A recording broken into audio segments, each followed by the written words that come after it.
Shalom keluarga damai yang terkasih di dalam Tuhan. Puji Tuhan, kita berjumpa kembali di dalam Renungan Samas Kamis 11 Mei 2023. Mari kita menyiapkan hati, kita masuk di dalam doa. Bapa Surgawi, sebentar kami hendak merenungkan firman-Mu, kiranya Roh Kudus mengurapi setiap kami. Dalam nama Tuhan Yesus kami berdoa. Amin. Tema yang kita renungkan, anugerah di balik musibah.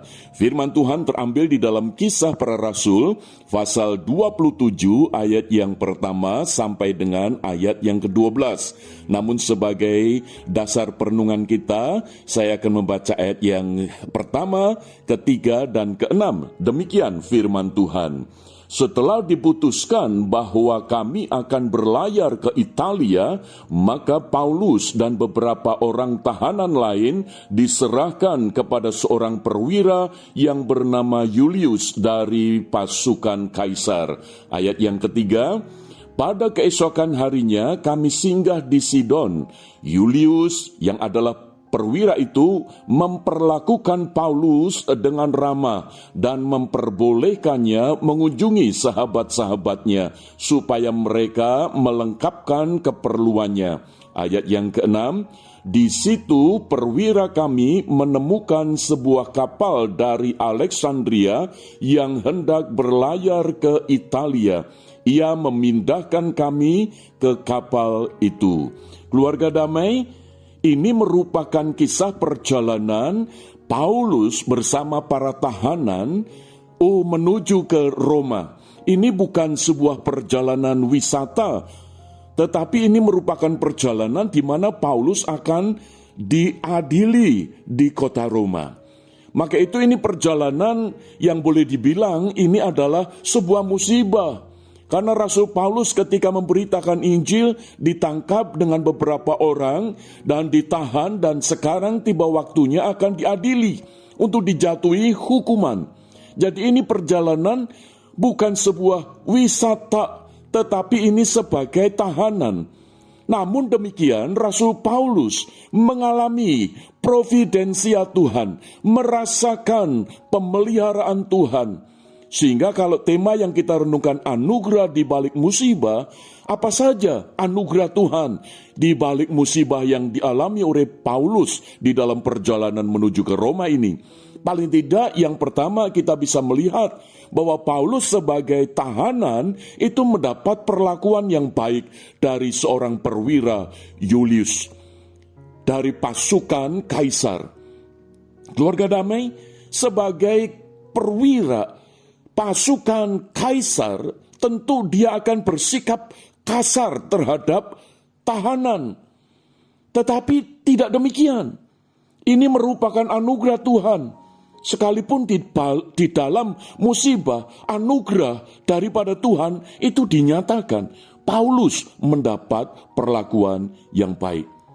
Yang kedua, kita bisa melihat bahwa ketika sampai di Sidon, perwira Julius itu mengizinkan supaya Paulus ini bisa ketemu dengan sahabat-sahabatnya. Ini merupakan resiko yang besar. Karena apa? Karena bisa saja tahanan itu melarikan diri dan itu bisa membuat masalah.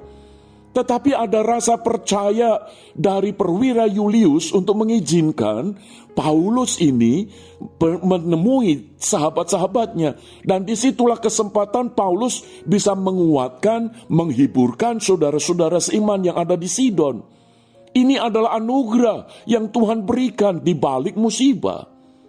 Lalu yang ketiga, kita bisa melihat bahwa di dalam perjalanan ketika mereka mengalami angin sakal, mereka bisa menemukan kapal yang ukurannya lebih besar lagi, dengan fasilitas yang lebih canggih lagi, yang lebih nyaman lagi.